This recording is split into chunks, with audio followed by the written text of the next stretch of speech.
Est-ce que tu as eu des difficultés quand tu as passé ton permis moto? Non, c'était pas compliqué. Le plateau, au début, j'ai un petit peu galéré. Le lent, ça demandait un peu plus de dextérité au début. L'évitement, ça m'a fait peur avant de le faire. Et en fait, je l'ai fait une fois et en fait, ça passait aussi. Et après, j'ai vite compris que c'était une question de regard. Mettez pas la pression, surtout juste kiffer. C'est un examen comme un autre. Et quand tu le finis, c'est comme n'importe lequel. Tu te rends compte qu'en fait, c'était vraiment rien. Comme le bac, tu stresses avant d'y aller et quand t'en sors, tu te dis, oh, c'était rien. Bah, le permis moto, je trouve que c'est pareil. Moi, je suis allée avec le kiff, l'objectif.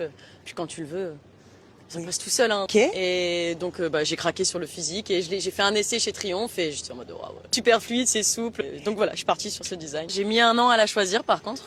Ok. Et donc, je crois que je l'ai depuis 2018 à peu près. D'accord. Le jour où elle est sortie du concessionnaire, la pauvre, je lui ai mis 500 bornes dans les roues. Direct, le Voilà. premier jour. Ouais, sortie du concessionnaire avec une copine derrière, on est parti en Ardèche. Qu'est-ce que représente la moto pour toi? Bah, d'abord la liberté et franchement le plaisir parce que j'adore rouler, j'adore les paysages que tu peux voir, que tu peux parcourir et de la convivialité aussi un petit peu parce que justement c'est comme ça quand tu croises des gens, ah tu fais de la moto, ah bah faudrait qu'on aille rouler, je trouve que ça permet de créer des liens et de partager une passion et surtout entre filles c'est hyper cool d'aller rouler et franchement les filles passez vos permis, arrêtez d'être passagères. Il y en a qui aiment bien. Mais les sensations sont tellement décuplées. Et puis lorsque les gens lui disent que une femme, c'est lourd une moto quand même pour une femme. Je leur dis, vous savez, elle monte à cheval, elle dirige un animal de 600 kilos, elle saute des barres à 1m30, je pense qu'une moto, ça peut le faire. C'est gérable. Voilà, c'est gérable. Les parents, faites confiance à vos enfants, de toute manière que vous le vouliez ou pas, ils le feront et s'ils se sentent suivis, ils seront beaucoup plus prudents. Et puis de toute manière, vous savez, tout est dangereux dans la vie, donc autant vivre et le faire bien. Il m'a prêté sa moto, du coup il venait de l'acheter et il a accepté de me la prêter dans la roseraie. Donc je prends la moto, toute contente, je passe la première, déjà je me fais... Et en fait j'ai voulu freiner.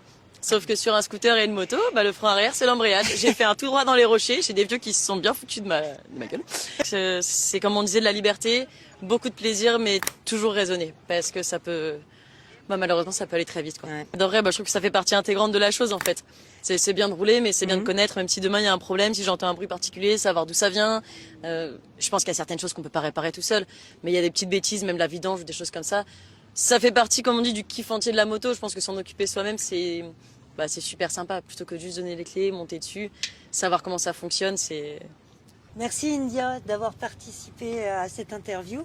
La classe. Donc, pensez à liker, à vous abonner. Partagez surtout. Partagez, ouais. Et puis... Rejoignez-les. Surtout rejoignez cette équipe de fous. Merci India. On en fera d'autres. Elles vous attendent. Hein. Soyez nombreuses. C'était le gang des motardes. India, Charlotte à la caméra et Francesca. À bientôt les bikers.